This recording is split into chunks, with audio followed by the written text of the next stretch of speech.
না, নক্ষত্র সৃষ্টি প্রক্রিয়ার মধ্যে সৌরজগতের সৃষ্টি। তাদের তত্ত্ব অনুসারে সূর্যের আদি বস্তুপুঞ্জের উত্তপ্ত নীহারিকা থেকেই সৌরজগতের সৃষ্টি। 19 শতকের শেষ দিক পর্যন্ত লাপ্লাসের এই মতবাদই ছিল সৌরজগতের উৎপত্তি সম্পর্কে প্রধান মতবাদ। কিন্তু ক্রমেই এই মতবাদের দুর্বল দিকগুলো বিজ্ঞানীদের কাছে ধরা পড়তে শুরু করে, যার ফলে মতবাদটি তার জনপ্রিয়তা হারায়। ব্রিটিশ গণিতবিদ ও বিজ্ঞানী জেমস জেমস 1919 সালে লাপ্লাসের তত্ত্বটি খণ্ডন করে সৌরজগতের উৎপত্তি সম্পর্কে একটি তত্ত্ব উপস্থাপন করেন। তার মতে, দূর অতীতে সূর্যের তুলনায় অনেক বড় একটি নক্ষত্র সূর্যের পাশ দিয়ে যাওয়ার সময় তার আকর্ষণে সূর্যের বস্তুপুঞ্জের সামান্য একটি অংশ খণ্ড খণ্ড আকারে বিচ্ছিন্ন হয়ে পড়ে। এই বিচ্ছিন্ন বাষ্পীয় অংশটি পরে শীতল হয়ে জমাট বেঁধে গ্রহ উপগ্রহে পরিণত হয়।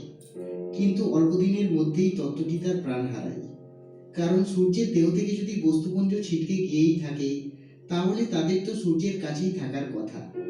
বাস্তবে সূর্যের যা ব্যাস, তার তুলনায় বৃহস্পতি গ্রহের দূরত্ব প্রায় 500 গুণ, আর নেপচুনের 3000 গুণ। আর আমাদের ছায়াপথে সৌরজগতের মতো অসংখ্য নক্ষত্রের গ্রহমণ্ডল রয়েছে। সুতরাং এই বিরল ঘটনা সবার ক্ষেত্রে ঘটে গ্রহ উপগ্রহ সৃষ্টি করা সম্ভব না, যে কারণে জিন্সের তত্ত্বটি আর টেকেনি।